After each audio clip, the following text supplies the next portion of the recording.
The Sandy and Toddcast is a Mind Garden Media podcast in association with Screw You, Todd Productions.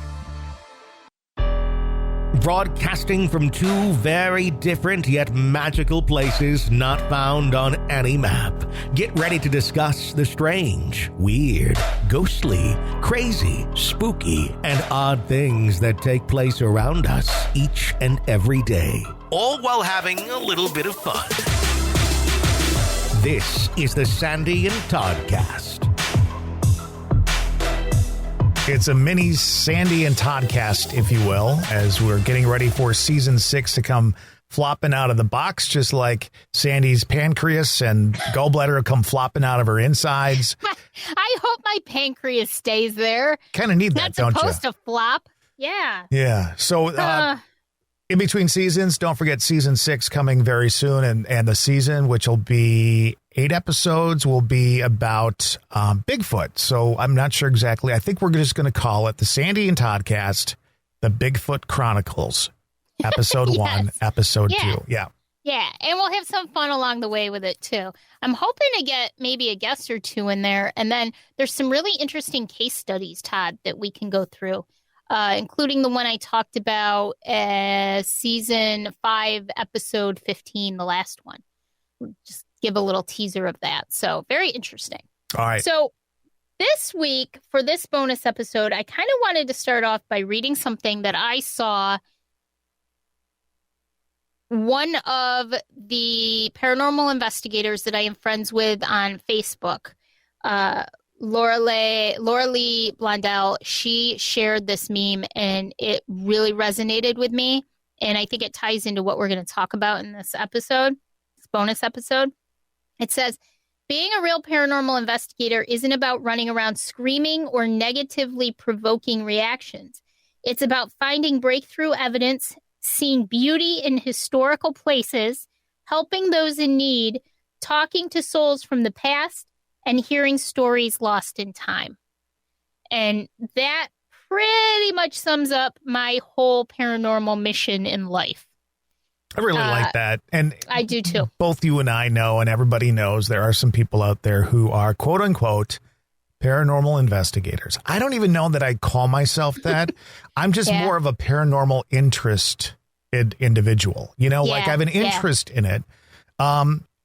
And I don't know if I'm an investigator, but I am somebody that I like to learn and all that. There are people out there who are doing it for the quote unquote fame, the little bit of fame that they get off of it. And there's a little bit of that in all the TV stuff. Every TV show has a little bit of that in it. And I understand that. We even do a podcast about it. So maybe there's a little bit of that for us too. Yeah, sure. But I think, if we lost the podcast, if we said we're not going to do this anymore, that wouldn't stop you and I from individually investigating and learning and studying. And it certainly wouldn't stop us from doing it together. Like we would still be connected whether we had the podcast or not. The podcast is just something we do because, we're stupid and we don't have enough other stuff to do. So I really like that saying. I if you can, would you share that on our pages and stuff like that? Yeah, I will, because I absolutely love it. And it's true. And I think it ties into the little story that I wanted to share with everybody for this bonus episode. So everybody knows by this time that I'm having gallbladder issues. And when we we lost our dog, Jack, in May of 2020. And he was my doggy soulmate. He was my best friend. And I didn't honestly know when I'd be ready again. And lo and behold, the house was so incredibly quiet for Dave and I that 6 weeks later, we decided to adopt Spike. And he was staring at me now from his bed on the floor. And he had been really beat up in his life. He was an outside dog, the Boston Terrier, right then and there. You know that Boston Terriers aren't meant to be outside for any length of time, let alone 24 hours a day. He was in Kentucky. He had been attacked by a large dog and his jaw broken. He has scars all up and down his legs. He had some other problems as well. And he was rescued by Boston Terrier Rescue of East Tennessee. And he was being fostered in North Carolina by a beautiful, wonderful woman named Mary. And it was sort of like it was meant to be. She had him for almost a year, and nobody was adopting him. And we didn't understand why, but we said, okay, we need to give this dog a chance. And so from the moment we called Mary to talk and inquire about Spike, basically he was our dog. And he made his way up, but she had told us that if it wasn't for the fact that she was in her 70s and he was energetic, she would have probably ended up adopting him herself. So long story short, almost 2.5 years go by, and we've kept in touch with Mary. We've sent her Christmas gifts. We send her pictures of him. She texts us. We text her, but we've never met. She has family up in Vermont. She thought that maybe she would get a chance to come up and visit them, but then the pandemic happened and she never got a chance. So about a month ago, she texted us and said, hey, I'm coming up to Niagara Falls area with 2 of my best friends in a camper. We're going to go salmon fishing. And are you anywhere near there? Well, it turns out we were about 3.5 hours away from there. But we said, okay, we can't miss this opportunity because she just loves Spike so, so much. I found this out later, she was the one who taught him how to be crate trained, how to be potty trained, everything. So because he had no idea when he first came to her. And so we said, we can't miss this opportunity. So right in the middle of all of my gallbladder issues, we packed up Spike and we packed up the car and we drove 2 hours to Rochester, New York. And she and her friends rented a car for the day and drove 1.5 hours to Rochester, New York. And we finally got to meet her. And it was I just can't even put into words how wonderful it was. So after that, I took the opportunity, along with Dave and Spike, because we're in Rochester, there is a cemetery in Rochester called Mount Hope Cemetery. And I've talked about Oakwood Cemetery in Syracuse, this amazing Victorian-style cemetery that is it is one of the only 2, what I feel are active cemeteries I've ever visited. Mount Hope is very much like that. It's a Victorian cemetery, large, expansive, just some amazing, amazing history in this cemetery. One of the main reason I had intended to go there was because of Minnie and Thomas White. They were the young couple that had died in the fire. I had mentioned, you can go back to probably season 1 or season 2 of our show, the Angry Garlic investigation in Baldwinsville, New York. They were a young couple with a tragic story. Back in the early 1900s, the Angry Garlic was actually the Seneca Hotel. And of course, back in those days, everything was made out of wood and there were a lot of fires and things burned very easily. And Thomas White was about 28 years old. He was sort of an architect and he was in Baldwinsville on business. They were from the Finger Lakes, from Seneca, West Seneca. And he was set to go home the following day, and Minnie came out to spend the day with him, and they were to go home together. And that night, a fire broke out, and they both lost their lives. And I have an EVP from that investigation of me, and it's interesting because I didn't know anything about the story at the time.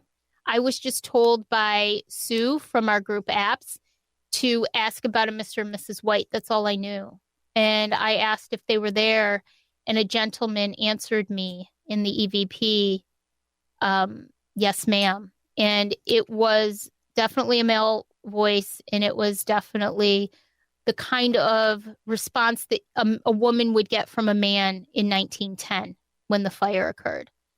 And so this young couple both lost their lives together at one time. And they're actually buried at Mount Hope Cemetery. And for the past 2 years, it's been my mission to get to Rochester, which is no easy feat because it's 2 hours away and, we're busy, to pay my respects to them because it became very personal to me once I heard that EVP. So we bought some flowers, and I took some flowers to Minnie and Thomas and paid my respects, and then went to visit a couple of other graves in that cemetery, famous people. Frederick Douglass, who was perhaps one of the most well-known abolitionists, African-American man, during that era. He's buried there. So we found his grave, and I visited him, left some flowers, paid my respects. It's absolutely beautiful. I can't remember if I put up some pictures, but I'm going to put up some pictures of his grave in both our group and on our page as well. Two interesting things. Number one, I've gotten myself in the habit of bringing my K2 meter, sometimes my Mel meter, but my K2 meter and my digital recorder pretty much everywhere I go. And I did roll the digital recorder and the K2 at the White's grave. Think we may have gotten, I shared it with you, Todd, think we may have gotten something at their gravesite, maybe a gentleman's voice. Not sure yet, still doing a little bit more research on that. Did not get anything at Mr. Douglas's gravesite, paid my respects. And then the third site that we found was the one and only Susan B. Anthony. She is buried at Mount Hope Cemetery as well. So now you can imagine that I got nothing with the Whites, no readings, nothing. I got nothing with Frederick Douglass, no readings, no nothing. As soon as I got out of the car at Susan B. Anthony's gravesite, you have to kind of walk up a little slope down a little path to get to hers. It's a family plot. Her whole family is there. I had the K2 meter on, and about 5 feet from the car, my K2 meter starts going off. And I'm like, this is really strange. It's a cemetery. What is going on? The closer I got, the stronger the K2 was getting, until I did take a couple videos of it. I was so thrown off by the fact that it was that going that berserk that my hand started shaking at one point because with the camera in it, because I just was so thrown off by it, Todd. And I took two videos that were so interesting. As I laid the K2 meter down at her grave in front of her stone, it was just getting stronger and stronger in responding to the questions or the things that I said. So, for example, her best friend, and this is how things come full circle, her best friend in the world, her sister best friend, it's sort of like you and I, brother and sister type best friend. Oh, God. Yeah. Her sister best friend was Elizabeth Cady Stanton, who was right alongside her in the women's suffrage movement. And Elizabeth Cady Stanton, talk about full circle, was the first cousin of Garrett Smith. And Elizabeth Cady Stanton, Susan B. Anthony, and Frederick Douglass all spent an immense amount of time on the Garrett Smith estate. And so as I'm having this apparent conversation with the Susan B. Anthony, I mentioned Elizabeth Cady Stanton, and the K2 went immediately up to red, which I thought was very interesting because I'm naming names of people. I mentioned the Garrett Smith estate. I mentioned Utica, New York, because there is a building, I'm sure you're sick of hearing me talk about this. There is a building that I go by all the time in downtown Utica where Susan B. Anthony spoke at one point. And I'm just praying that someday they don't knock this building down. I'd love to get in there. But it was just a fascinating 5 minutes of my life where I think I may have communicated, and she very willingly communicated with me, Susan B. Anthony. Because if you think about it, again, I talk about controls all the time, especially with things like K2 meters, because people want to say that K2 meters, they can just go off indiscriminately, or they can do this or they can do that. I always try to find That's true of any piece of equipment that you use in any form of business. Exactly. Right? A computer 100%. Can go down, a light can burn out. I mean, everything has the ability to not be what it seems. Exactly. So, I just want to say that because, yes, there's some equipment that, I do question in paranormal research and stuff like that. If you use the K2 correctly and you check for things that may be affecting it and you keep that in mind, it can work. And that's the thing, is because we're in a cemetery. There, as far as I'm aware of, there are no ground wires. There's no electricity in the cemetery. These are Victorian era cemeteries. They are, and we should go to one like this. So I should take you to Oakwood. But anyways, there is no electricity. There is no electricity. And if that's the case, then it would be running through the entire cemetery. I got nothing with Frederick Douglass. I got nothing with the Whites. And so that leads me to believe that that was some sort of intelligent conversation that I was having, because as I asked a certain question, it would light up to answer my question or an acknowledgement of my question. So that right there says to me, I had some sort of intelligent communication with Susan B. Anthony.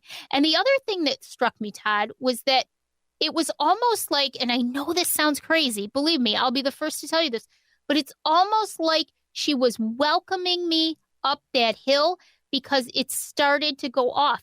And I do sometimes wonder, and we've talked about this before, if spirits or energies are aware, of course they are, of people who have the ability to communicate with them more than the average person. But they're also aware that you're on your way to visit. I mean, they know. Yeah. Right? Whether you have abilities or not, they're aware that somebody is seeking them out. I have to go back to the Angry Garlic investigation one more time before we wrap it up, because I have to talk about the EVP that I got at that investigation at the very beginning of the night, where there's a lot of aha moments for me over the past few years. And this was one of them, where one of the people in the group said to me, as the medium, said to me, where should we start? And I said, in the room where we ate. And right after that, you can hear someone say, she's coming. There's a male voice that says she's coming. And it's very clear. And so I can't help but feel like they know when you're coming. They know. And so it's just fascinating. And I had to share that story because that ties back to what we talked about at the beginning, the meme, about what this is really all about. It's not about the thrills. It's not about, we all get excited. I'm not going to say it's not about the thrill. But it's not about the fame. It's about finding breakthrough evidence, seeing beauty in historical places, helping those in need, talking to souls from the past, and hearing stories lost in time. And that's what it's about. I went online because, when I was younger, the Susan B. Anthony dollar came out. It was a big deal, like in 78, 79. There was going to be a female on money, right? Yep. And they made the damn thing. But it was too close to, it was bigger than a quarter, but it was still too close to a quarter. And it was hard to tell George Washington and Susan B. Anthony apart. And so there was a lot of mix up with the money, and they pulled it out of circulation almost immediately. Like in a couple years, it was gone. Yep. And so I was thinking about, well, how much, while you're talking about her, I'm like, how much did she look like, Washington? So I pull up, Google. Well, first of all, you don't want to get on this woman's bad side because the very first picture I see, she could kick some ass if she wanted to. Yeah. There was also a lot of discussion about, she was a strong woman. Yes, and I'm not saying that Mr. Douglas was not a strong man doing what he did as well. But if anybody there had a message for a woman like you investigating and doing her thing and being herself, it would be Susan B. Anthony. Yeah. It's not funny, but here you go. Like she's out there, she's working for, she's an abolitionist and all that kind of stuff. And she's out there for women's rights. They give her a damn coin and then they take it away. I mean, what kind of a slap in the face would that be, right? Isn't that something? I know. And so I'm just floored by the fact, here's me who is half bent over because I'm still sick. I'm sick. And I'm bent over, but I have to go to the cemetery because I feel like it's a calling. I have to close this circle with the White family. Oh man, you're glad. You're lucky you went because I think if Susan B. knew you were coming and then you turned back, I know, right? She'd kick your ass. I'm telling you, but not expecting anything. Just throwing the K2 up there, and then look at what happened. And so it's times like these that you just really start to. It's flooring. And the things that you can discover. She was an Aquarian. So think about that. Yep. So Susan B. Anthony, I think I may have had a conversation with. That's pretty darn amazing. And of course, the tie-in with Garrett Smith and his entire family. Pretty amazing. That's our little mini cast. Join us for season 6 coming very soon. The Sandy and Toddcast, the Bigfoot Chronicles. On the way very soon. Till then, bye. Bye. How many more miles left in this race? How long it takes, I don't know. In the end, it ain't about the pace. It always ends at the crossroads.